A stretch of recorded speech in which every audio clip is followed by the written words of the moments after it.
autonomy will definitely happen. Like there's absolutely no doubt. What are they going to learn from you? And I've had young founders ask me that question before. My expectation is the head of design at Applied is the best designer at Applied.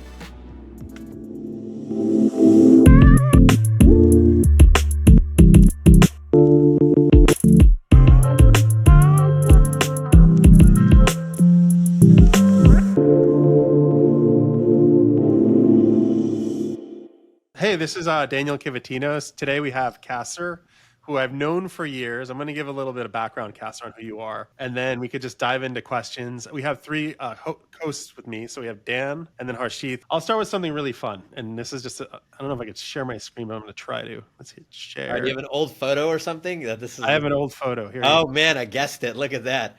It's There back you go. when we were children. Oh, look at that. Have you Classic. seen these? Like, so here's you. Yeah, yeah, yeah. There's Oh man. me. More hair, younger, you know. There you are, right there. Yeah, yeah, yeah. And this is the old days. So This this is is the old like, days. This was all of YC, literally. And this room actually looks bigger in the photo than it actually was. It only went, I think, 2 or 3 rows deep. For all the current YC people, you guys are in this big building across the street. This is the old building, which had the side room, and it was much smaller. I mean, this is like the old days, but just some history on you. Like we'll go into like the background, but like you were basically in the thick of it in the mecca of Yeah. YC. So, like, here's Sam Altman from OpenAI. Here's the founder, Jessica Livingston in That's OpenAI. me with the hair, by the way, if you're wondering who that is on the left. That's me with hair. That's why it's hard to There you go. it's hard for our AI overlords to do object detection. My face is so different now. We went through YC together, and you were probably one of the people that stood above like the crowd. Like we met like all these entrepreneurs. There was like, I don't know, 42 companies in our batch, and there was just so many people. I don't know, there was something inside of you that made you different. And I'm like, you're gonna do something. And I didn't know what. Overwhelming insecurity, I think that's the word. I mean, for me, I was a big fan of Silicon Valley history for a long time, long before, probably 10 years before I came to the Valley in my late 20s. For me, not only being in the Valley, but also being at YC was like a super special thing. Now, you got to remember the 2010, 2011 era of YC is very different than the 2025 era of YC. And at that time, multiple people told me don't do YC, and not for the reasons that people say don't do YC now. Now people say don't do YC because they're like there's too many companies or something else. At that time, they're like, oh, it's not good enough, and it's like I think for us, Daniel and I and the batchmates at the time, I think we made the right call, obviously, by doing it because it certainly was good enough. It was more than good enough. And then so YC's gone through this weird inflection where it's like for a bunch of years considered not good enough, and then had this sweet spot where it was like super hot, and then it was like okay, there's now the batches are too big, and I like to say the sweet spot is when Sam and I were running. I see it's not really the case. It's just the batches were about 100 companies, which is kind of manageable, and like for your mind as a founder, you can understand meeting maybe most of the companies. I mean, I want to bring this up also. Like, I noticed Applied Intuition like had a lot of influence from YC. Like, you literally hunkered down right next to it, which is really smart because you can literally get all those smart founders and like have information exchange from like YC. And I think like you probably did that intentionally, but like I probably have this assumption anyone who's near YC proper is likely to be more successful as a founding team as a startup because they get that inflow of like people coming in. I mean, for us, I mean, I would like everything. Partly skill, mostly luck. The building was available, and that really helped. Like if there wasn't an office building available, we wouldn't be next to YC, but it was. But the probably the bigger thing for us actually before YC, by the way, or before and after, depending on how you look at it. After I was a founder, before I became an employee, I was at Google, and because the last company was acquired by Google, and my YC company, and Mountain View is the universe of Google. I mean, in the way that it's like this gargantuan, black hole of engineering talent, and so even when the company was like probably 400 people, over half of Applied was ex Google. So we recruited a lot out of the Mountain View Google ranks, and Google is so big with like 10,000 people coming in and out every quarter that a few hundred people is they don't even notice it. They can't even they can't even measure it. But for us was massive because for all the dismissives people have of Google, even today in 2025, it's a fantastic software engineering culture, and it's just like good hygiene on how to write software, how to write documentation, how to write tests, the infrastructure, tooling, the emphasis on teaching and mentoring, all of these positive things which create a really world-class software engineering organization, I think for us was like a big deal. On the YC side, where we were more influenced was honestly was on hiring founders. And I think today we have something like 40 founders who, and a bunch of them are YC, like at least, I gotta say at least five, probably 10 ex-YC founders who work at the company. I mean, I can count five off the top of my head, so it's like probably more than that. Applied, by the way, is like almost 1,000 people too now, so it's like a larger organization in that sense. But yeah, we've in the way that YC really influenced me, aside from learning so many things about how companies work at scale and seeing the Cruise grow and seeing Checker grow and seeing GitLab grow and seeing DoorDash grow and seeing Coinbase grow, like all these companies grow, albeit from a distance, but still close enough where you can glean some lessons. Definitely had an influence on Applied, like of what things we should do and we should do. And one of those things, I'm still long on South Bay, even though YC is since. Another question for you, like you said something really fast, is like you were scared or something like that. That's why you stood above the crowd. Let's get into your psychology a little bit. You drove out to Silicon Valley from a normal job, I'm assuming. Yeah. And then like, why the hell would you do that? Why? That has to be crazy. I think it is and it isn't. It isn't in the sense of, venture-backed companies are not that risky, really. I mean, you get paid a salary, and if it doesn't work out, nobody like tar and feathers you, and you don't get a worse credit score or anything like that. So that is not really. I mean, it's actually a lot more risky to like start a laundromat or like a restaurant. Like you're really putting a lot of your own life on the line and your personal, literally financial health. So in that way, it's not very scary. And the way that it's scary is you have opportunity costs to do other things. It's kind of like when I left YC as a partner and COO. Which is crazy, leaving YC. Yeah. And it's funny because I mean now I'm certainly not the only partner who's left and started a company. It's almost like the rite of passage of being a YC partner at this point, where I would say more people have left and become a founder again than have stayed. A lot of that is, well, just as a side tangent. Part of that is just the psychology. When you evangelize starting companies all the time, you start thinking about starting your own company yourself. But in terms of going back to the original point of risky and not risky, so in the sense of it's not risky, it's venture backed. In the sense of risky is you have opportunity costs, and at that point in my career, I had a bunch of debt. So I'm an undergrad. I went to General Motors Institute. Grad school, I went to Harvard, and my last year, GMI is a private engineering school, and my last month of paying my loans, I had to pay myself through undergrad and grad school, but just the nature of my upbringing. And so the last month I had debt from undergrad was right when I got into business school, and then I'd finally paid everything off, and then boom, I take on a couple $100,000 of debt again, which is an enormous sum of money for me personally, and so. For me, doing YC or say quitting my job and doing a startup and therefore YC, I think the more risky thing was like I got this debt on my head and I got to service this debt somehow. But calculated risk, I'd say, it saved some money. I knew I could make the payments, and I think like for a lot of people who are, want to be founders and are working at, let's say, at another startup or working at a big tech company or in school. Those tactics you really got to figure out. Like, how am I going to take the first, second step?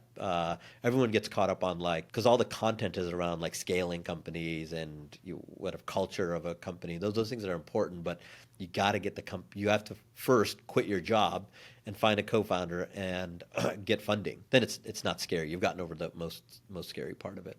I would say the scary part is overemphasized. I don't think it's that scary. Now, if you're starting a restaurant, that's scary. Restaurants, they have something like what, a 3% success rate? Is that right? Any business that actually doesn't have a financial backer, it's gonna be difficult. And a financial backer, I don't mean by like your parents or your uncle or something like that giving you money. It's like a professional investor, because what's actually happening in that is the professional investor is also vetting independently your idea and your approach.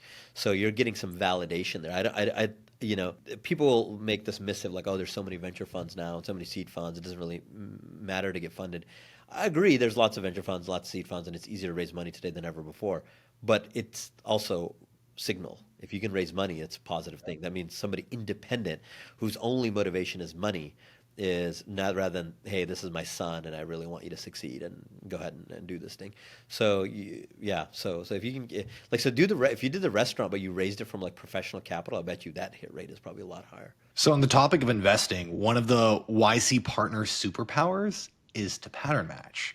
How have you carried this superpower back into the founder role? What does that look like? Yeah, it's a phenomenal outgrowth of YCs. You get to see lots of companies. I think the let's say two or three things that pop in my mind from that carried over to applied from that pattern matching thing was one was, and I would say this carefully because I don't want people to over index on this, but like the good companies are kind of good right away. They generally, and the key word is generally underlined and italicized. They're not spending 3-4 years trying to find product market fit. They find product market fit actually a lot sooner than that. And product market fit's an ephemeral thing. It comes and goes. Applied could lose product market fit, or we have dozens of products, so each product is at a different level of fit. So it's not like a binary thing. It's a spectrum. But I think that is a thing that I learned. I also learned that like the talent density concept. I think the reason why a lot of YC companies have a difficult time doing that is because the founders themselves are not ones that are going to attract talent. It's not just that you raise money from YC or Sequoia or Andreessen or General Catalyst or whoever, Lux or whoever it is. That's not enough. Because there's so many companies that are funded by Kleiner, and there's so many companies that are funded by Andreessen Horowitz and GC. So it used to be something like 10 years ago, especially 15 years ago, raising a Series A by a notable brand was enough to start getting like the magnet of talent would start coming, it's working in your favor. Now it's like you yourself are the product as the founder.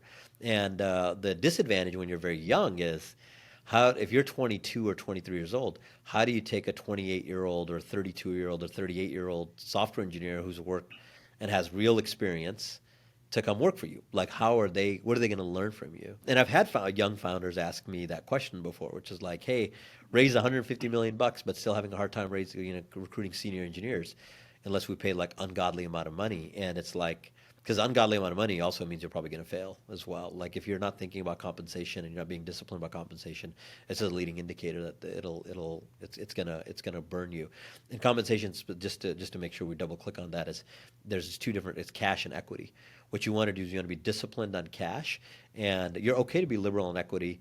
Or even if you're disciplined on equity, when equity grows, it's very liberal. The outcomes are higher than the person would have made in a similar scope and size job. So the incentives work out for everybody. So I think that's number two, is like somehow getting talent density via recruiting as a founder. Third, I would say thing I learned from the YC pattern matching ecosystem is once you become like the company that's kind of everyone thinks is going to win in the category, everyone kind of thinks is going to win the category. So that means investors think, the talent thinks that, the founders think that, and it kind of becomes like the horse to beat.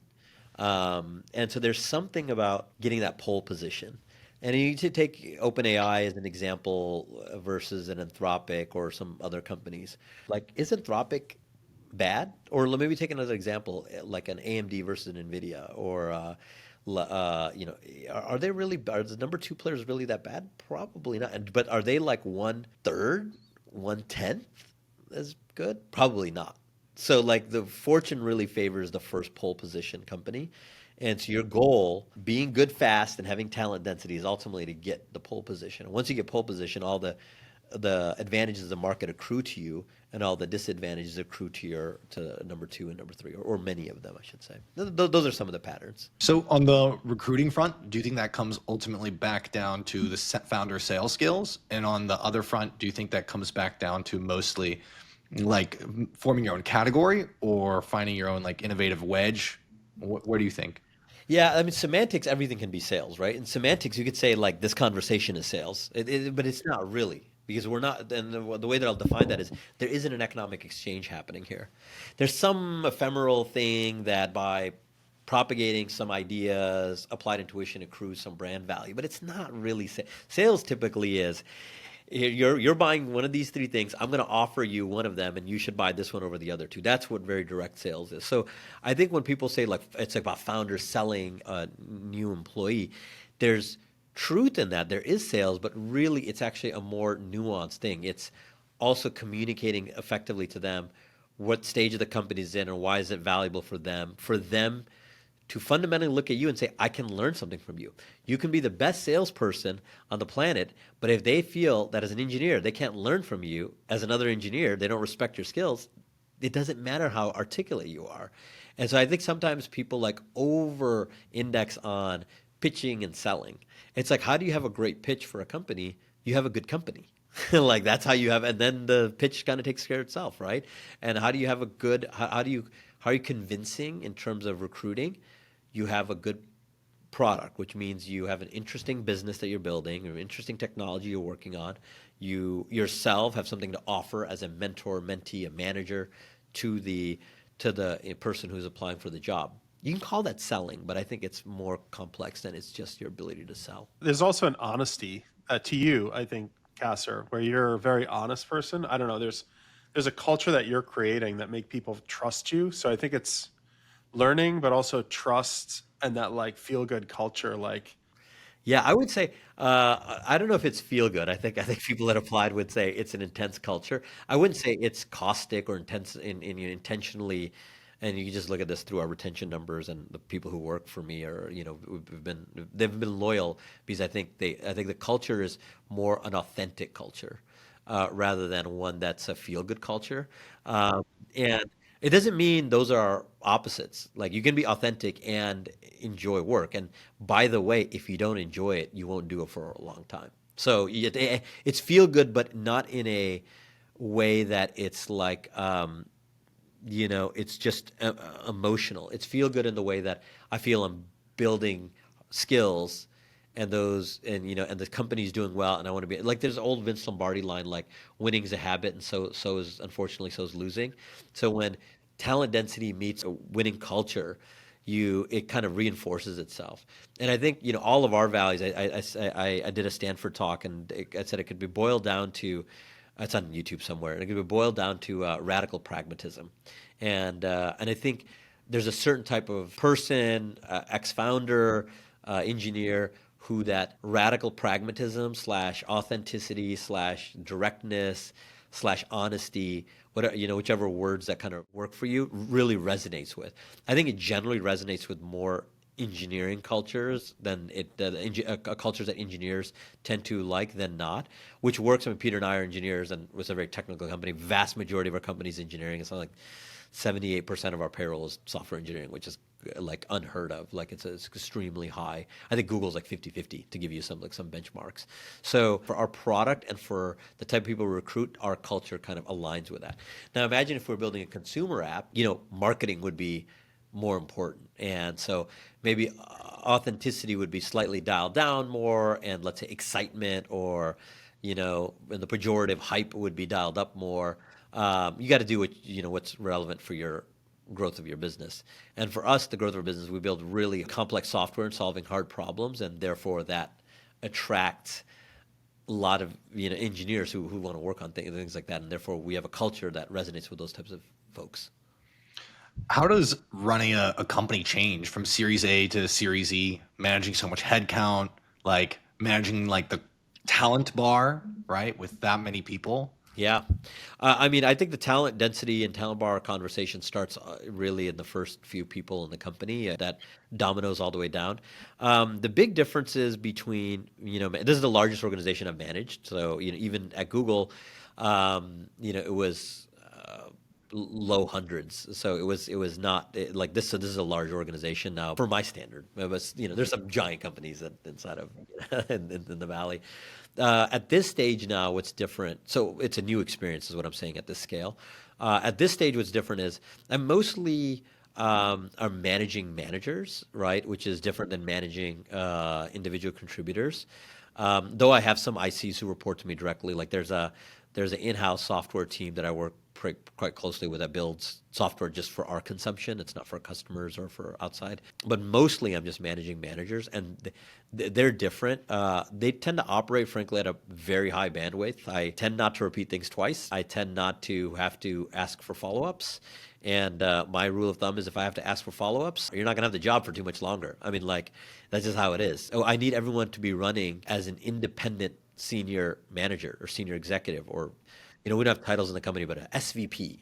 So if I say something, or if somebody says something, just make sure it's not emphasized. Hierarchy is not the most important thing. Actually, almost rots the company if it has to be like Qasar said this or Peter said this.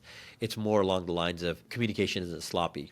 So one of our core values is half the work is follow-up. So if you have to repeat things for them to get followed up, that's a big issue. So when you're a small company, 10 people, 15 people, all those meetings happen basically with everybody in there. When you're 1,000 people, it's a very different thing. So they're like, propagating the message becomes a part of your role as a senior lead. One thing that we haven't left, though, Brian Chesky, the other Airbnb founder, he's been doing the founder mode kind of speaking tour. And one of the things that he says, which we've instilled from the beginning, was around managers that don't just manage, managers that are actually, functional leads. And we've always had functional leads. That also helps. And I think at this scale, that's really worked out well for us by having that from the early days. So my expectation is the head of design at Applied is the best designer at Applied. It's not that they're a good manager. A lot of times people will say something like, well, that can't possibly be the case where the best software engineer for this specific domain is also the manager. It's like, that's what we got to do. Because that's the person who can recruit great other software engineers or designers or salespeople, whatever they are.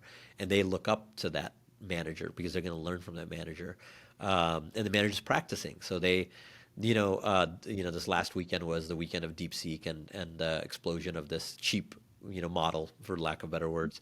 And my expectation is Monday morning is the folks who work on that stuff inside of Applied, they have very articulate answers on what's going on. And then we did a conversation, have our conversation in the morning, and they've already read the paper, they've already dissected kind of implications for us in the larger ecosystem, and we have a conversation, we move on. All those things are super different than when you're an IC, when you're managing just ICs in a company of 10. Now it's like it's a machine. I just wanted to point out how strikingly similar what you just said was to a Steve Jobs quote here, that the best managers, they want to, they never want to be managers. They're the great individual contributors, but know that they have to be the managers to do that job just as well. And Castro, one question that I had was, before Applied and Talkbin, there was something that you founded which was called Camisa, right? Yes. And it might have not worked out like the way you wanted to. Maybe it was the timing, but what was some insight that you got from there? Because I see that you're really good with managerial skills, right? You don't get to the scale without learning something from your past. So is there something that you'd like to share with us?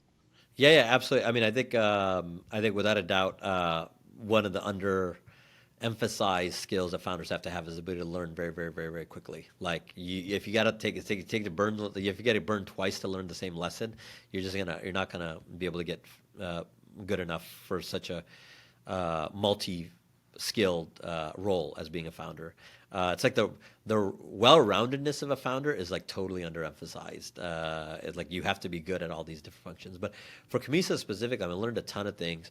We're a 4-person founding team. That I would never do that again. We were young.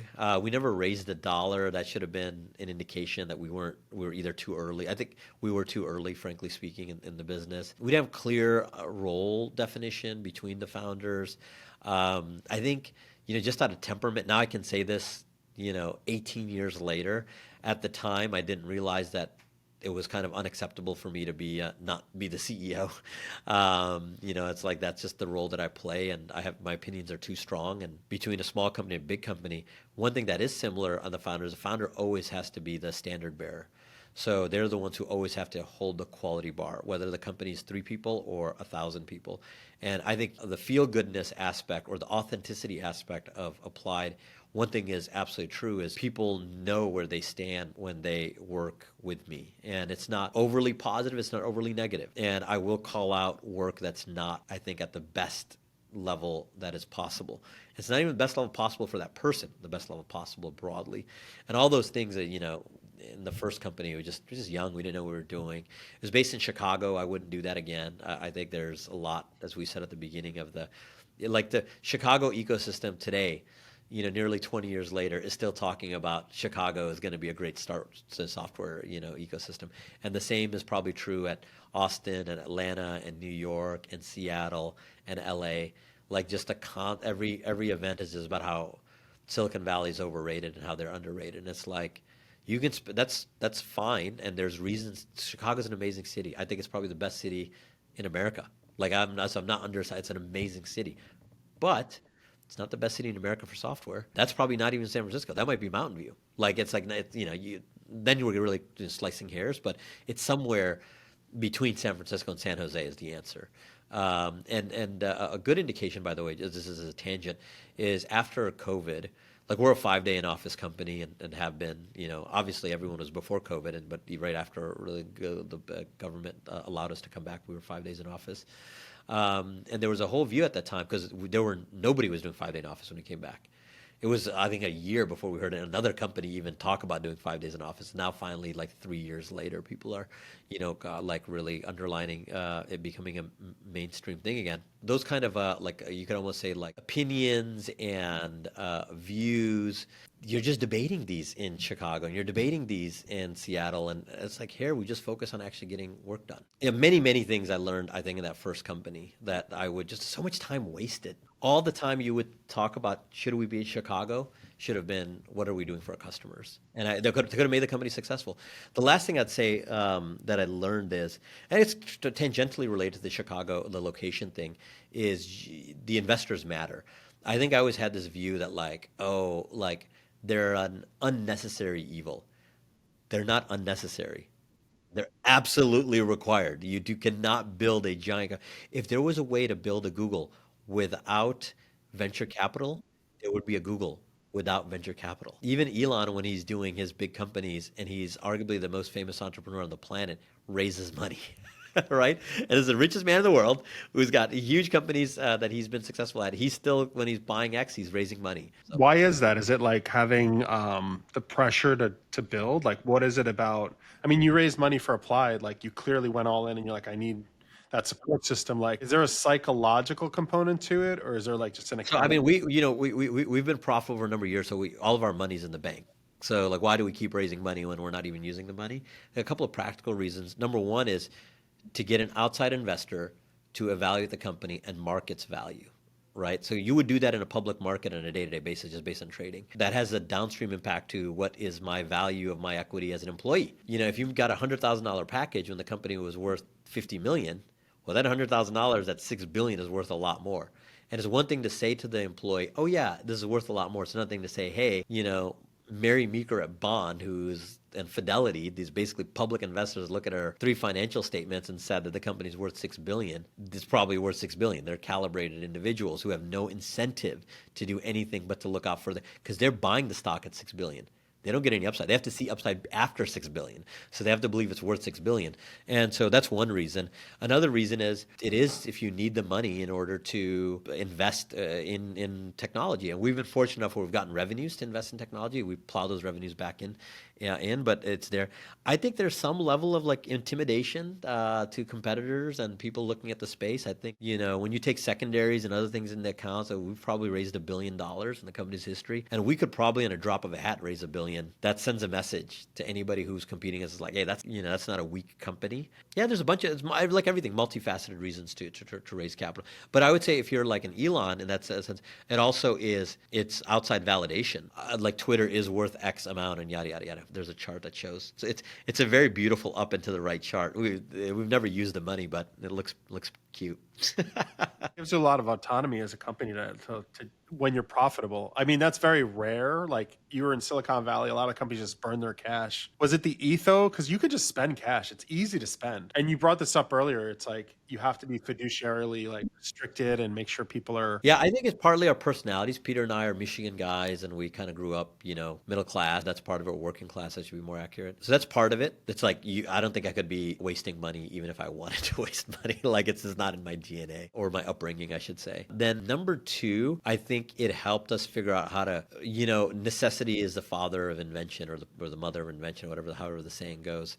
And so forcing the team to be disciplined, you come up with more creative solutions than let's just pay the next AI researcher some ungodly amount of money. That's not a sustainable way to build a business. It's crazy to me that people are like, oh, I could never work for a manager at Google. And then they turn around and they like raise $150 million and they're immediately under the gun of an investor. Like, that's the same thing. Truly, we are the masters of our own dominion. If next year we started, 2025, we started losing money and we didn't like that, we could just stop losing money by not hiring any more people. As an incredibly fortunate position. And listen, to have 1,000-person cash generating company, there's worse things in the world. Super, super, super rare. So we understand the extreme privilege that we have there, and you don't just throw that away. But I think all the people we attract and recruit are also, they understand that, they like that. And the autonomy ecosystem, by the way, wasn't always like that. When we started, the autonomy ecosystem was super into raise money, burn money, raise money, burn money. And as companies like Cruise have had unfortunate outcomes, or Argo, or many smaller companies, we've been the benefactors of that, because there's a Venn diagram of engineers who still want to work on this stuff, but don't want to work in an unsustainable way. And they see that we can fit that. And therefore, we've accrued a lot of talent with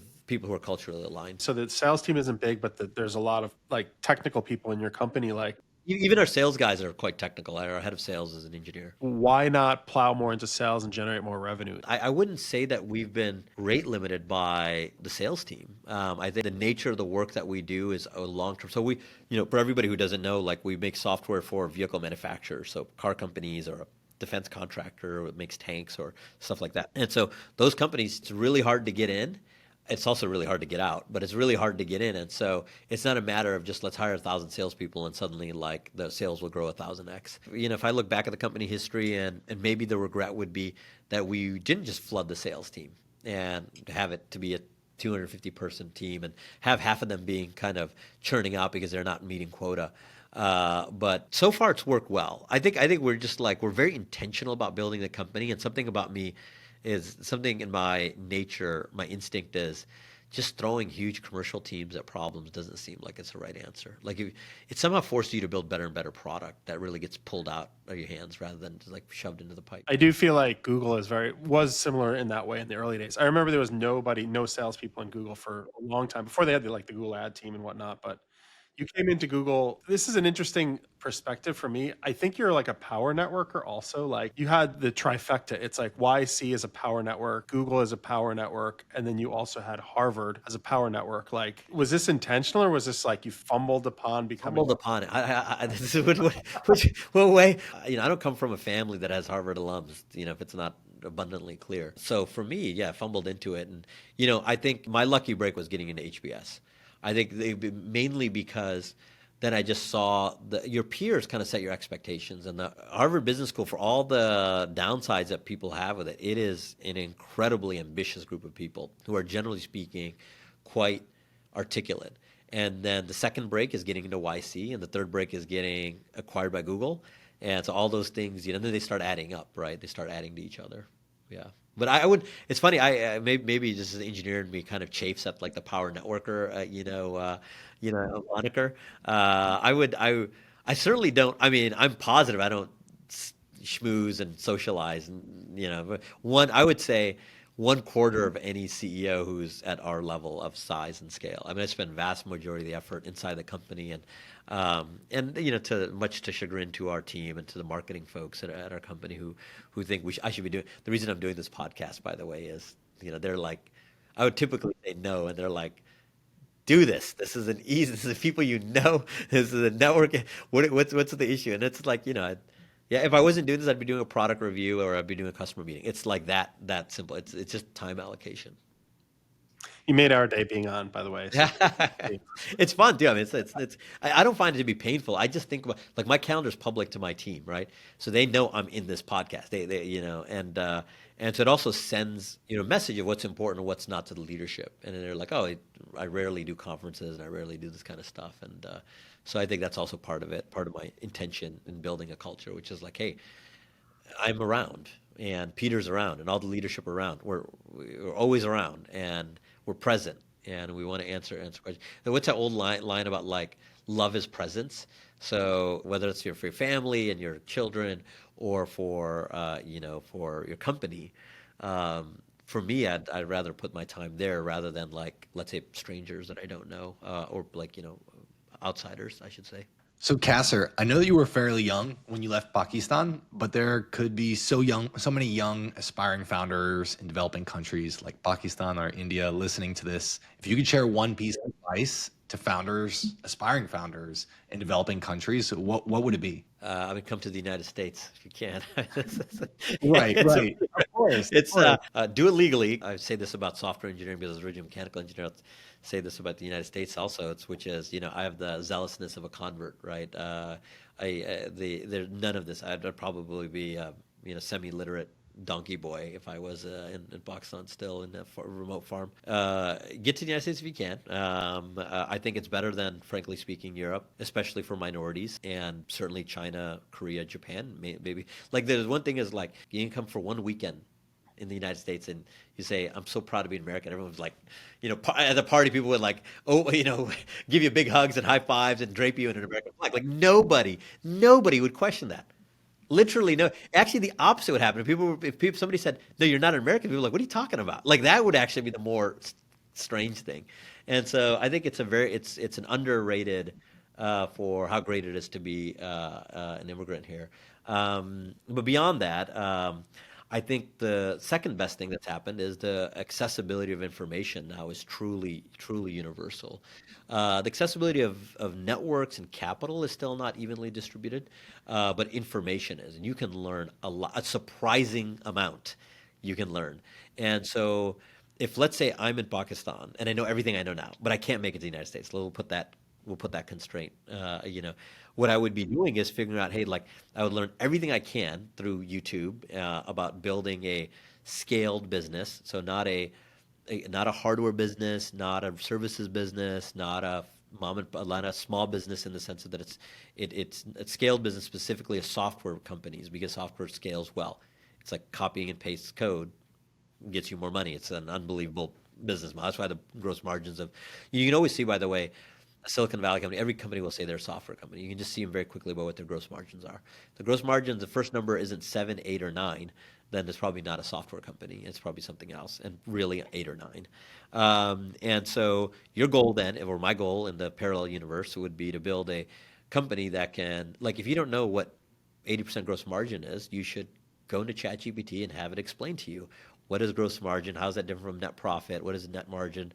All of these things. What are these? And you have to learn these things. You have to be very good at these things. And you don't need a college degree. You don't need a validation of a system like Harvard to say, because that system works here because it's just filtering mechanisms. We can quickly assort who is worth the time and who isn't. But when you're in a developing economy, when those systems and sorting methodologies don't even exist, your goal then is immediately provide value. And so you just forget all the signaling of going to top universities or whatever, and you just create a product.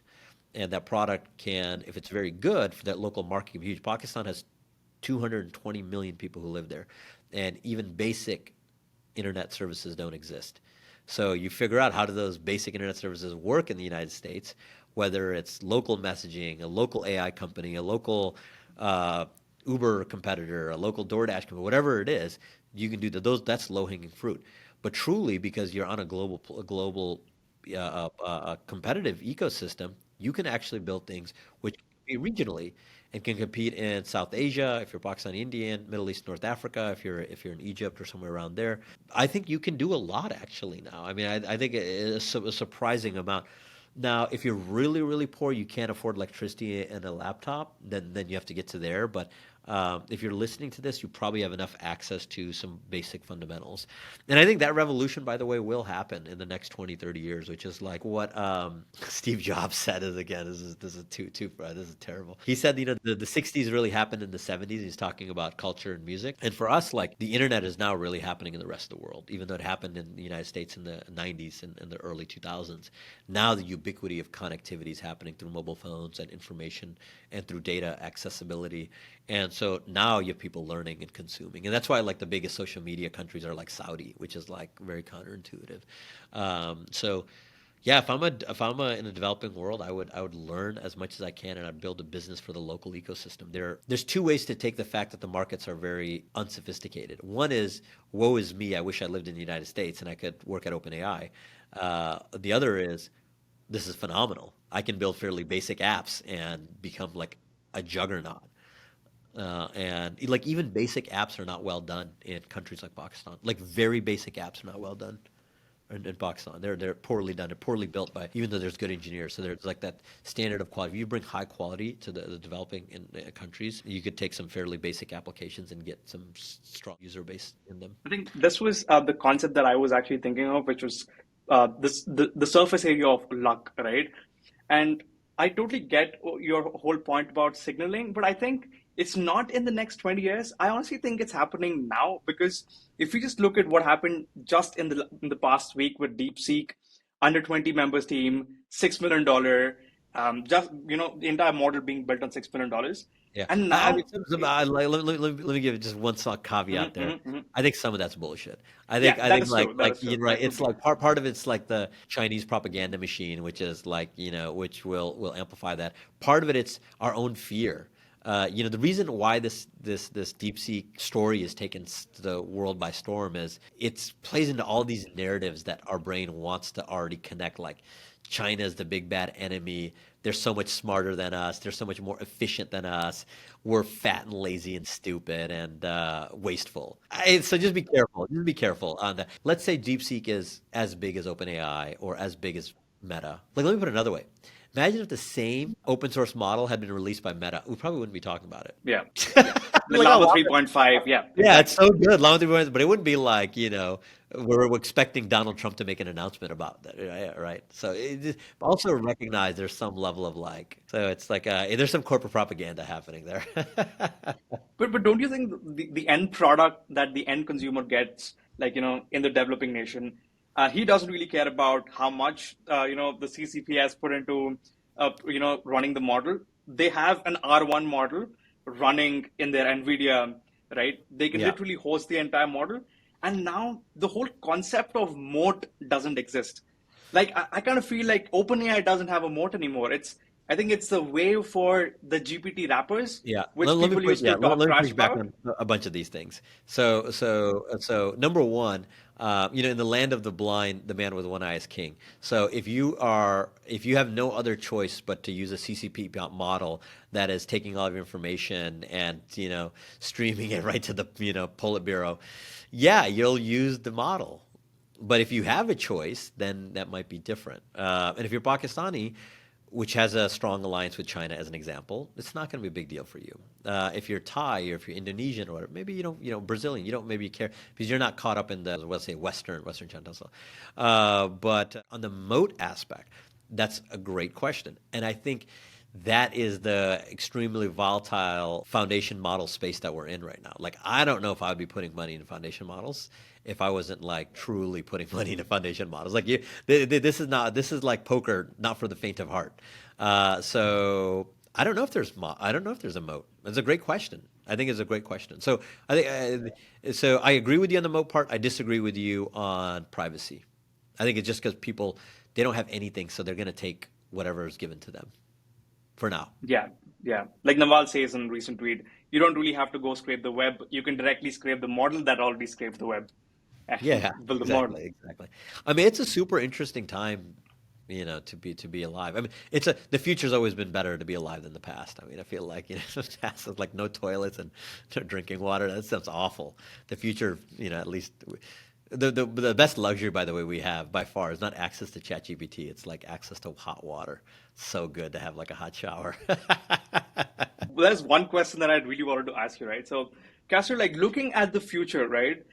There could be a scenario where only autonomous vehicles could be permitted on roads, with Yeah, human-driven cars, possibly being illegal due to safety will or happen. efficiency Absolutely will errors, happen. right? Yeah, absolutely will happen. Yeah. Interesting. Yeah, I think I think that was the end of the question actually. But is there a way you guys are at an organization level at Applied? Are you guys have some policies in place or like a mindset in place for Yeah. for the I future think of this? it will absolutely happen, but probably not in our lifetime. Like that's probably the answer. The vehicle replacement rates, it takes 50. You buy a Honda Accord today, 15 years before you get rid of it. And we privileged, wealthy people in Silicon Valley, maybe we change our cars every 3 to 5 years. Most of the world doesn't. There are cars that were made in 2010 that are the daily drivers of lots of people, and they are not going to move that. Even for a self-driving car, they're not going to, because they can't afford it. Remember, 2/3 of Americans live on a paycheck. They're not buying a self-driving car the moment it emerges. And you could say, well, there's a rideshare model and yada yada yada, and that's how subscriptions snuck into like squeezing that last dollar out of the essentially bottom of the economy, which doesn't have enough money to survive. But that's very different than a very expensive product that you would buy that would be personally owned. But self-driving is definitely, it's not like crypto or some other things where there's like lots of speculative reality of like who knows what will happen. Autonomy will definitely happen. Like there's absolutely no doubt. It's safer, it's more efficient. Safety, convenience, and cost are the drivers of consumer purchases, and like it hits all three. Like you get one of those three, and you got like you take a WhatsApp as an example. It's better than text messages. Takes off immediately. And if you get all three of those, like the market will suck that product faster than you can make it. So it's just right now it's still expensive, but it's definitely more convenient. It's more safe. So all those things as they get better and better and better, and they're like a full 3 value, I think it's absolutely inevitable. Everything that moves was going to be autonomous. There's no doubt of that. So I'm super happy at, like, let's say, the positioning of Applied as being a technology provider across the ecosystem. You have, like, let's say the Waymos of the world that are doing robotaxi, Tesla that's doing it for one company. We kind of do it for everybody, and that's a good position to be in, or at least I'm happy to be in. But this was phenomenal. I learned a lot, actually. You were dropping knowledge very quickly throughout the podcast. So it's a lot of fun for me, and I appreciate you coming on. And, we'll do it again in the future for sure. Yeah, thanks for having me. Appreciate it. And yeah, great to see you again.